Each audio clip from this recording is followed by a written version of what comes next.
आज हम लोग सीखेंगे क्वेश्चन नंबर 8। एक पेडेस्टल के शिखर पर एक 1.46 मीटर ऊंची मूर्ति लगी है।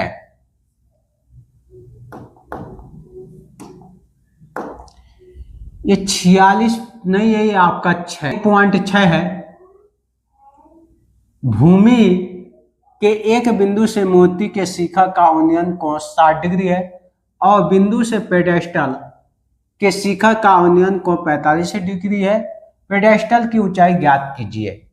सबसे पहले हम लोग जानेंगे पेडेस्टल क्या होता है।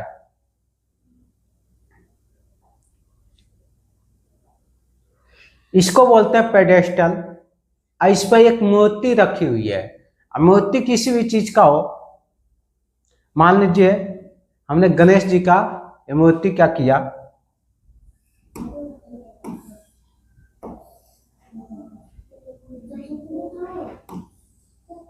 इसके ऊपर रख दिया।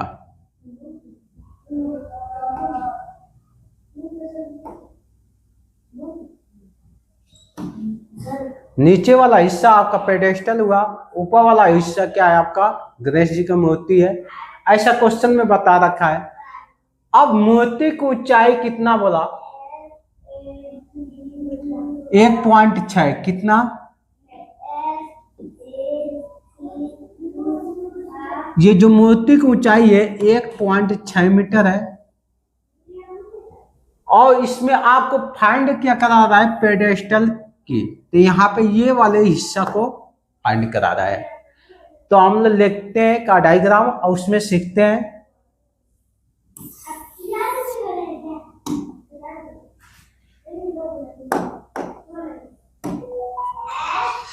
एक पेडेस्टल बना दिया मैंने।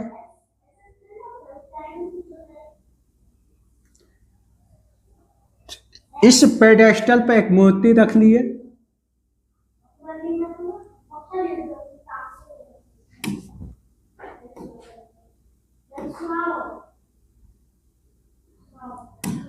पेडेस्टल पर मूर्ति रख लिया गया।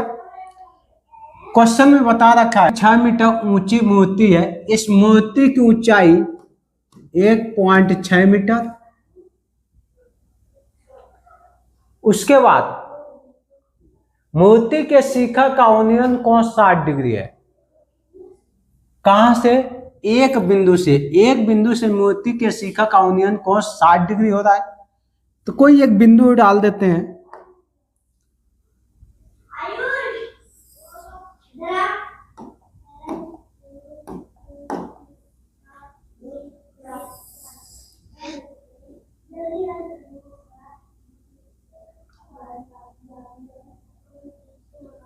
यह हमने बिंदु लगा लिया।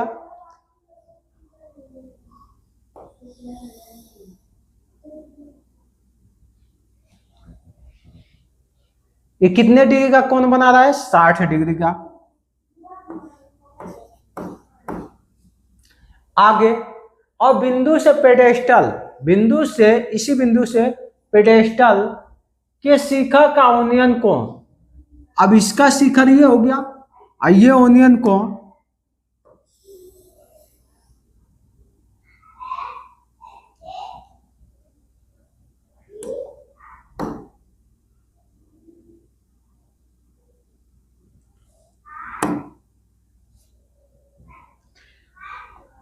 ये यूनियन कोण आपका बना रहा है 45 डिग्री।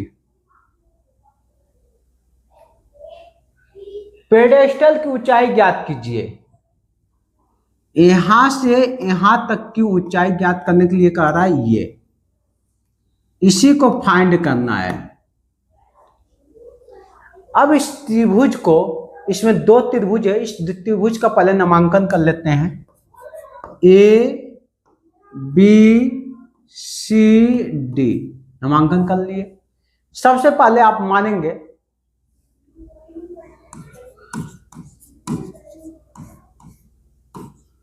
माना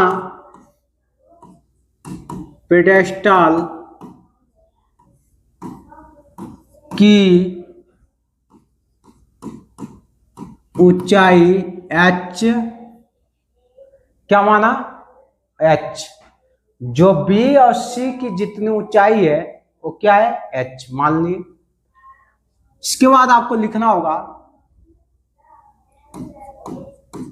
समकोण त्रिभुज ए बी सी में,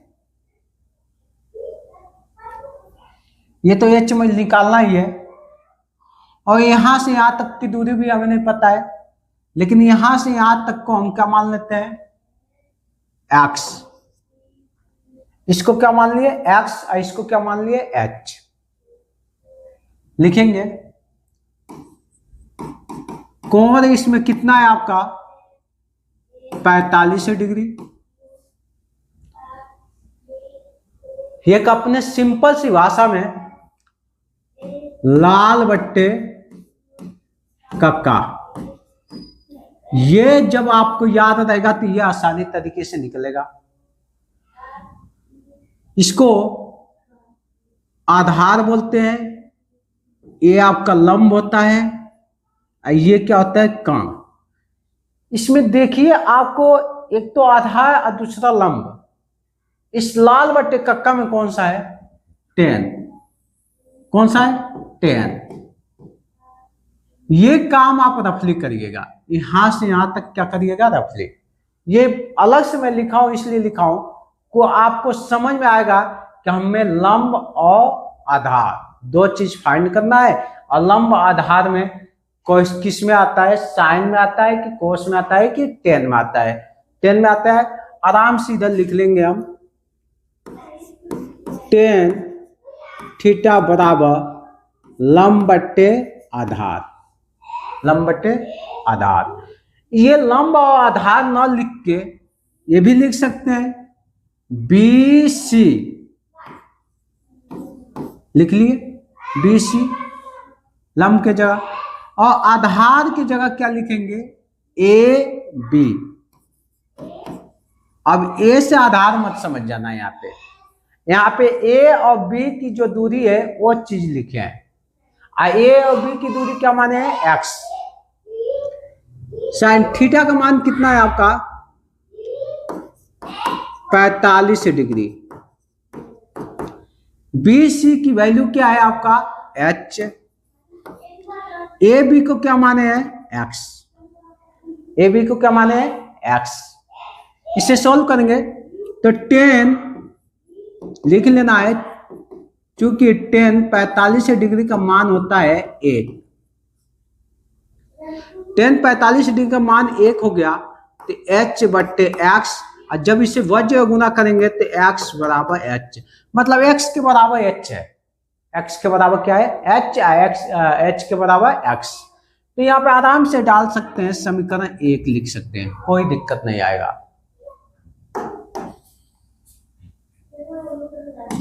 हमें फाइंड क्या करना है, h को फाइंड करना है। अब बड़े वाले त्रिभुज को लेते हैं ए बी डी, लिखेंगे समकोण त्रिभुज ए बी डी में, ए बी डी में कोण आपका कितना है, थीटा 60 डिग्री। वही चीज मैंने अभी बताया था आपको फोकस करना है लाल बट्टे कक्का, पहले को साइन कोस tan बोलते हैं, ठीक है। तो इसमें आपका ये आधार हो गया, ये लंब हो गया, बड़े वाले त्रिभुज का ये क्या हो जाएगा आपका, कर्ण। अब ये कर्ण हो जाएगा, पता है आपको। लंब अब यहां से यहां तक आएगा, कहां से यहां तक का लंब आएगा।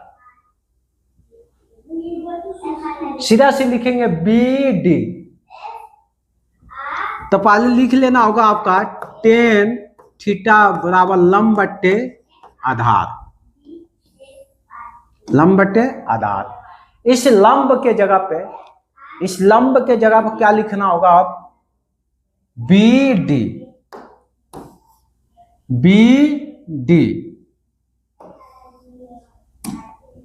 यह आपको इसलिए लिख दिया कि समझ में आएगा कि कहां से बी डी किसको हम बैठा रहे हैं। तो लंब की वैल्यू है आपका बी डी, और आधार क्या है, ए बी। क्लियर हो गया।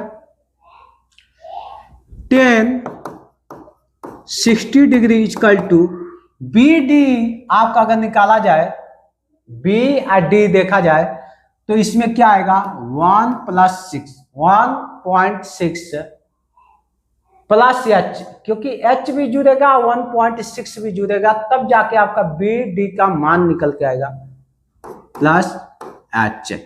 ये दोनों को क्या करना होगा, लंब के स्थान पर बी डी के स्थान पर लिख लेना है।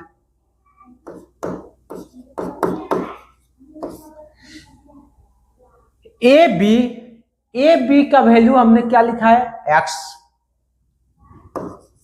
लिख ली। 1060 डिग्री का मान होता है, 1060 डिग्री का मान होता है √3 1.6 प्लस एच बट्टे एक्स। यहां पर ब्रैकेट में आप डाल दीजिएगा, चूंकि 1060 डिग्री का मान होता है √3।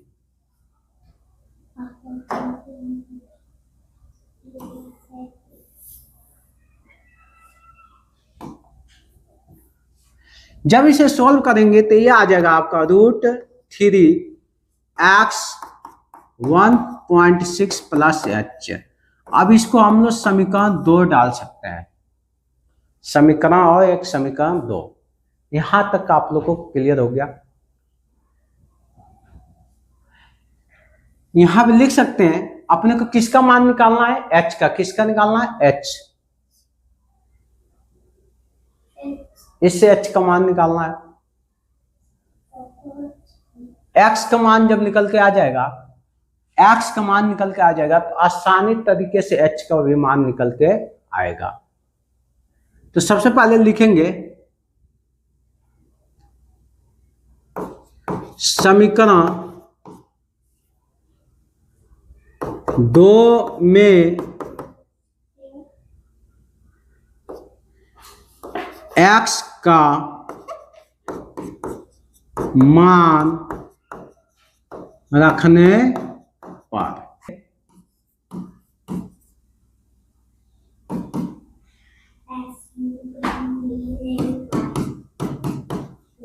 हमने लिख लिया। एक्स का मान क्या है, एच। यहां पे एक्स दे रखा है, इसके स्थान पर क्या पुट कर लेंगे, एच। √3h बराबर 1.6 प्लस एच। यहां तक क्लियर हो गया। एच को एक पास लेके आएंगे, √3 माइनस के एच हो जाएगा। यहां तक क्लियर हो गया। इसे क्या करेंगे, इन दोनों में कॉमन क्या निकल के आ रहा है, एच। √3 माइनस को 1.6। अब ये गुना में उस बगल जाएगा तो किसमें हो जाएगा, भाग में। 1.6 नीचे क्या हो जाएगा, यहां तक क्लियर हो गया।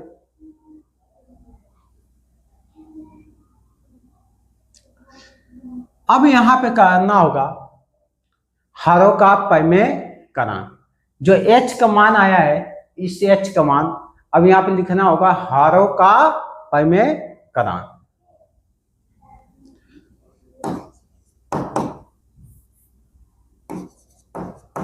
हरों का परिमेयकरण।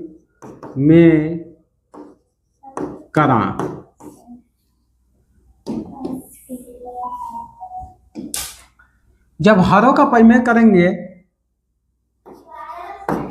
1.6 √3 माइनस 1, यहां पे इंटू हो जाएगा। ये माइनस में तो किसमें हो जाएगा, प्लस में। इसका मतलब ये हुआ कि जो हर की संख्या थी वो एक बार अंश में मल्टीप्लाई या फिर एक बार हर में मल्टीप्लाई, लेकिन उसका साइन क्या हो गया, अंदर का चेंज कर दिया गया। प्लस का था तो माइनस हो जाएगा, माइनस का रहेगा तो प्लस हो जाएगा। इसको इससे मल्टीप्लाई करेंगे 1.6 ब्रैकेट के अंदर √3 प्लस 1। ये आपका एक फॉर्मूला है, a² माइनस b²। एक बार तो प्लस में और एक बार माइनस में।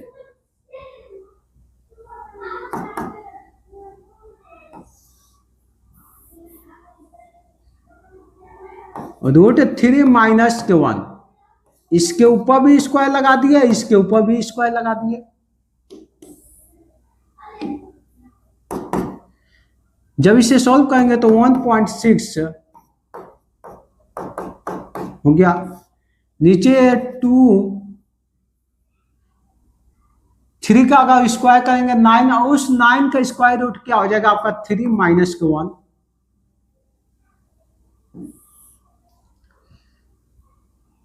1.6 नीचे आपका 2 हो जाएगा, 2 से इसको क्या कर लेंगे, काट लेंगे, तो आपका 0.83 - 1 क्या हुआ, ये पेडेस्टल की ऊंचाई निकल के आया। किसका ऊंचाई, पेडेस्टल की ऊंचाई निकल के आया। ये आएंगे, अतः पेडेस्टल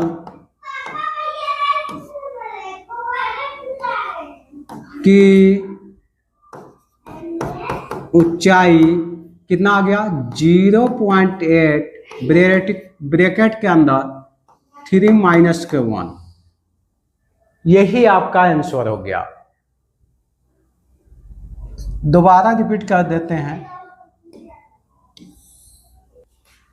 सबसे पहले हमने एक पेडेस्टल लिया था, उसके ऊपर एक मूर्ति रखा था, उस मूर्ति की ऊंचाई 1.6 मीटर है। जो मूर्ति के शिखर से जो कोण बना रहा है वो 60 डिग्री बना रहा है, और पेडेस्टल के शिखर से जो कोण बना रहा है वो 45 डिग्री का बना रहा है। इसमें आपको पेडेस्टल की ऊंचाई ज्ञात करनी है। माना पेडेस्टल की ऊंचाई h, हमने पेडेस्टल की ऊंचाई क्या मान लिया, h लिख लिया। समकोण त्रिभुज ABC में कोण 45 डिग्री।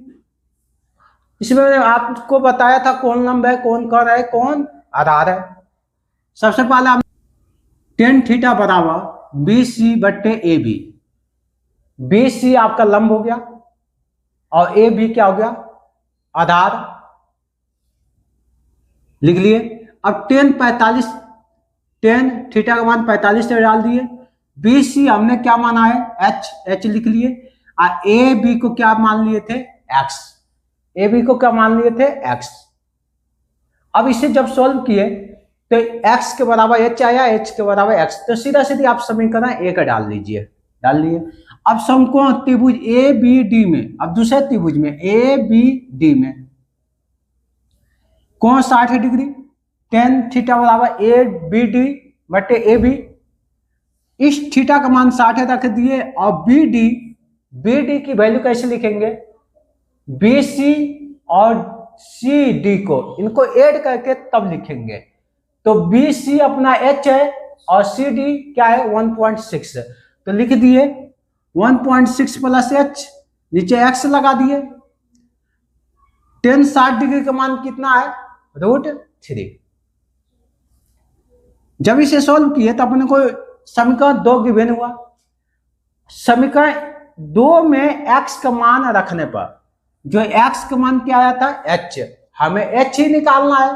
तो समीकरण 2 में x का मान रखने पर, तो यहां पे समीकरण 2 है तो x ये है आपका x। इस x की जगह पर हमने h बैठा दिया, क्योंकि x बराबर h है, h हमने बैठा दिया। जब इसे सॉल्व करते गए तो यहाँ पे अपना लास्ट में h का मान आ गया 1.6/√3 - 1। आप यहां तक कर लिए तब पर भी ठीक है। इसके आगे और करना चाहते हैं तो आराम से हरों का परिमेयकरण, जब हरों का परिमेयकरण करेंगे तो जो नीचे का हर होता है उसके अंश, उसी से अंश में भी मल्टीप्लाई होता है, हर से भी, यहाँ पर कर चुके हैं। जब इसे सॉल्व किए तो अपना निकल कर आया 0.8 ब्रैकेट में √3 - 1। अतः पेडेस्टल की ऊंचाई, बस, क्योंकि पेडेस्टल की ऊंचाई हमने क्या माना था, h की वैल्यू निकल के आ गया। यही आपका आंसर हुआ।